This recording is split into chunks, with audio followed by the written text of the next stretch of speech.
혼자가 아니에요. 중년 여성을 위한 치유 이야기. 안녕하세요, 여러분. 오늘은 특별한 이야기를 들려드리려고 합니다. 혹시 요즘 이런 생각 해보신 적 있나요? 나는 왜 이렇게 무기력할까?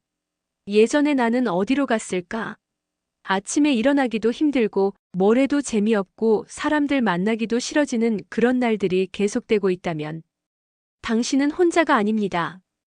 오늘 제가 들려드릴 이야기는 김미숙 씨라는 분의 실화입니다. 올해 52세인 미숙 씨도 여러분과 똑같은 시간을 보냈어요. 우울증과 갱년기라는 터널을 지나면서 말이죠. 하지만 지금의 미숙 씨는 완전히 달라졌습니다. 어떻게 그럴 수 있었을까요? 20분 동안 미숙 씨의 이야기를 들어보시면서 여러분도 작은 희망을 발견하실 수 있을 거예요. 그리고 무엇보다 중요한 건 이 시간이 혼자가 아니라는 것을 느끼시는 거예요. 지금 이 순간에도 전국의 수많은 여성들이 여러분과 같은 마음으로 이 이야기를 듣고 있거든요. 자, 그럼 미숙 씨의 이야기를 시작해 볼까요? 화면을 2번 누르시면 이야기가 계속됩니다. 엄마, 아침 안 먹어요? 고등학생 딸의 목소리가 멀게 들렸어요. 김미숙 씨는 이불 속에서 대답했죠. 알았어, 금방 나갈게. 하지만 몸이 움직여지지 않았어요. 마치 온몸이 납덩이가 된 것 같았죠. 시계를 보니 오전 8시. 예전 같으면 벌써 온 가족 아침밥을 차려놓고 남편 출근 준비까지 다 시켜놨을 시간이었어요. 하지만 요즘의 미숙 씨는 아침마다 이런 상태였습니다. 일어나고 싶은데 일어날 수가 없고 움직이고 싶은데 온몸에 힘이 없었어요.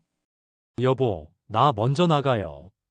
남편이 방문 앞에서 말했지만 미숙 씨는 대답조차 할 기력이 없었어요. 문이 닫히는 소리가 들리고 나서야 겨우 일어났죠. 거울을 보니 완전히 다른 사람 같았어요. 푸석푸석한 머리카락, 생기 없는 얼굴, 그리고 언제부터인가 늘어진 어깨. 내가 언제부터 이랬나? 스스로에게 물었지만 답은 나오지 않았어요. 다만 확실한 건 예전의 활기찬 자신이 그리웠다는 거였죠. 냉장고 문을 열어봤지만 뭘 해먹을지 생각이 나지 않았어요. 예전에는 가족들 입맛에 맞는 반찬을 척척 만들던 자신이 자랑스러웠는데 이제는 라면 끓이는 것도 귀찮았어요. 결국 딸은 편의점에서 삼각김밥을 사 먹고 학교에 갔죠. 그날 오후 오랜 친구 영희가 전화를 걸어왔어요. 미수가 요즘 어떻게 지내? 목소리가 왜 그래? 미숙 씨는 힘없이 대답했어요. 그냥 좀 피곤해서. 우울해 보이네. 병원 한번 다녀와. 요즘 갱년기 우울증 많다던데. 갱년기 우울증. 처음 들어보는 말은 아니었지만 설마 자신이 그럴 거라고는 생각해 본 적이 없었어요. 나는 괜찮아. 그냥 좀 힘들 뿐이야. 하지만 마음 한구석에서는 알고 있었어요. 이게 정상적인 상태가 아니라는 걸. 저녁에 가족들이 모였을 때도 미숙 씨는 말이 없었어요. 딸이 학교 이야기를 해도 대충 들었고 남편이 회사 이야기를 해도 관심이 없었어요. 모든 게 귀찮고 피곤했죠. 엄마, 요즘 왜 그래요? 예전에는 안 그랬는데. 딸의 말에 미숙 씨는 마음이 찔렸어요. 그래, 예전에는 안 그랬지. 그때는 웃음도 많고 활기차게 살았는데. 대체 언제부터 이렇게 변한 걸까?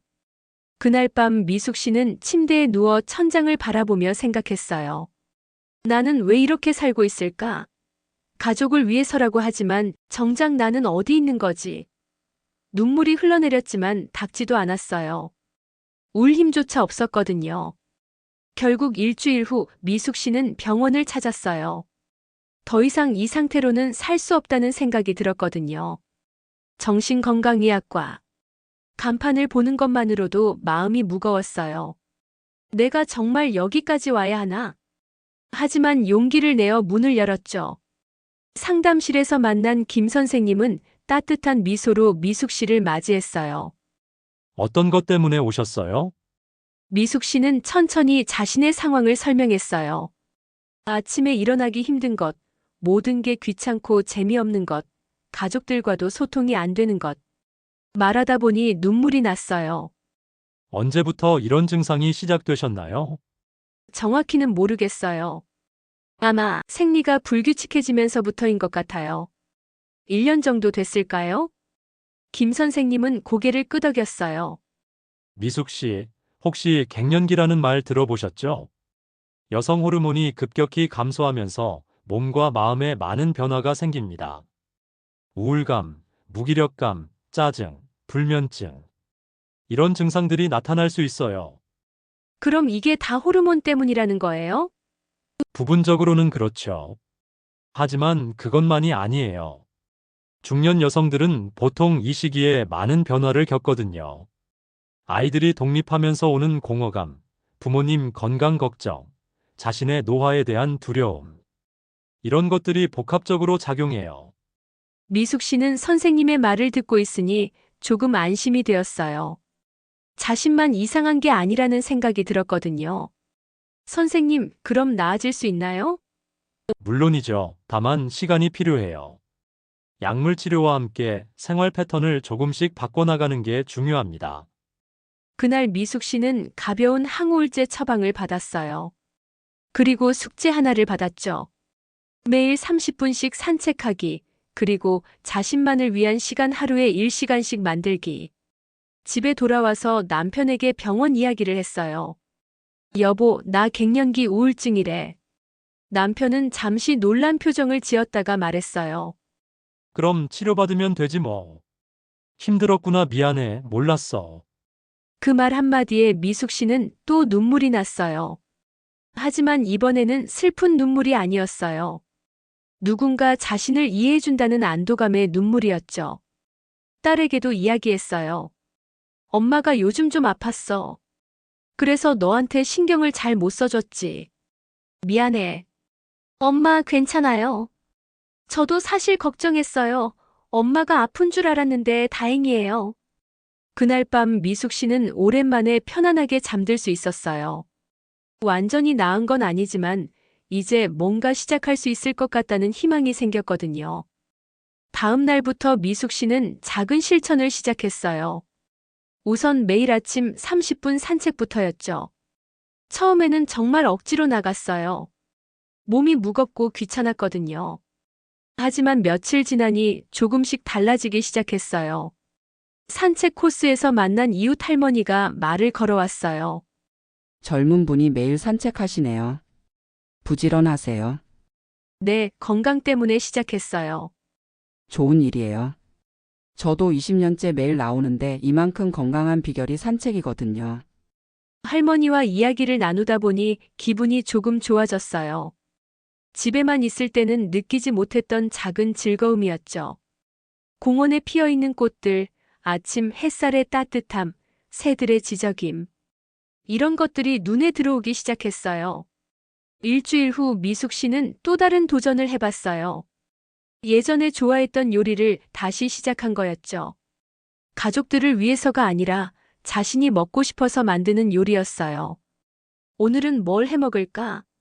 예전에는 가족들이 뭘 좋아하는지만 생각했는데 이번에는 자신이 먹고 싶은 걸 생각해 봤어요. 아, 김치찌개. 오랜만에 얼큰한 김치찌개가 땡기네. 요리를 하면서 미숙 씨는 깨달았어요. 아, 나는 요리를 좋아했구나. 가족을 위해서가 아니라 내 자체로 요리하는 걸 즐겼구나. 저녁 식탁에서 딸이 말했어요. 엄마 오늘 김치찌개 맛있어요. 뭔가 달라졌네요. 그래? 뭐가 달라졌는데? 더 맛있어졌어요. 그리고 엄마가 즐겁게 만든 것 같아요. 딸의 말에 미숙 씨는 놀랐어요. 아이들은 정말 민감하구나.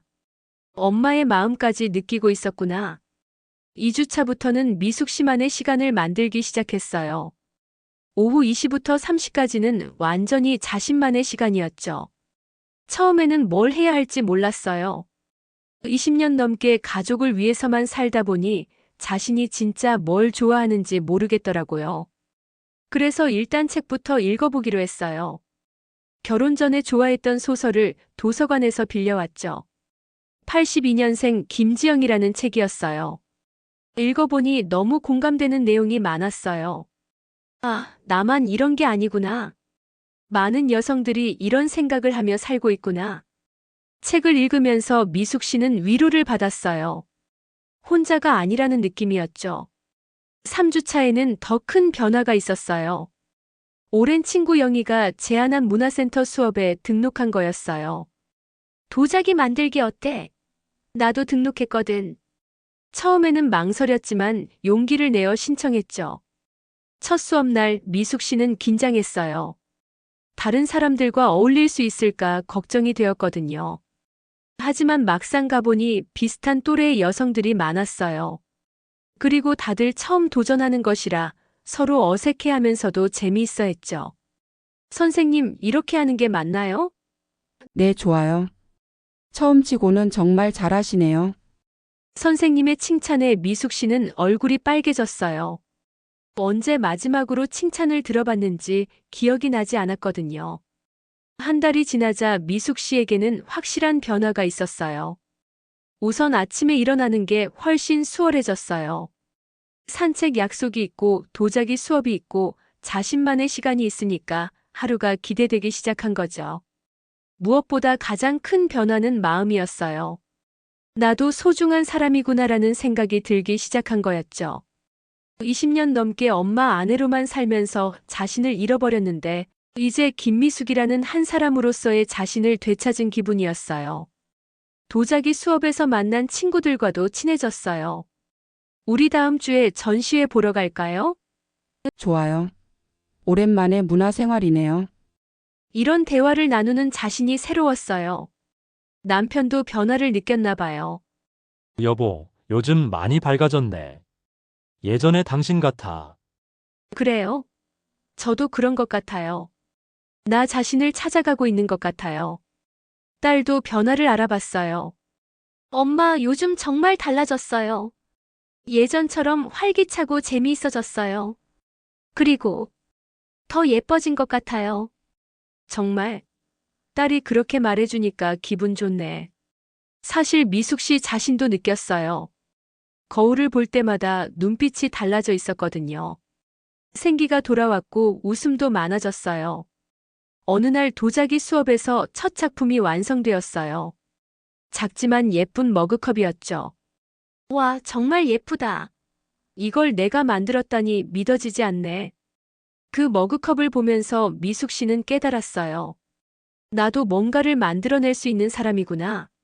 나도 창조할 수 있는 사람이구나. 그날 밤 미숙 씨는 일기를 써봤어요.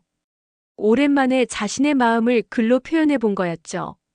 오늘은 내가 만든 머그컵으로 차를 마셨다. 작고 조금 울퉁불퉁하지만 세상에서 가장 소중한 컵이다.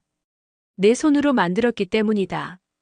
나는 그동안 나 자신을 너무 모르고 살았구나. 나도 가치 있는 사람이고, 나도 꿈을 가질 수 있는 사람이고, 나도 행복할 권리가 있는 사람이구나. 2개월이 지난 지금 미숙 씨는 완전히 다른 사람이 되었어요.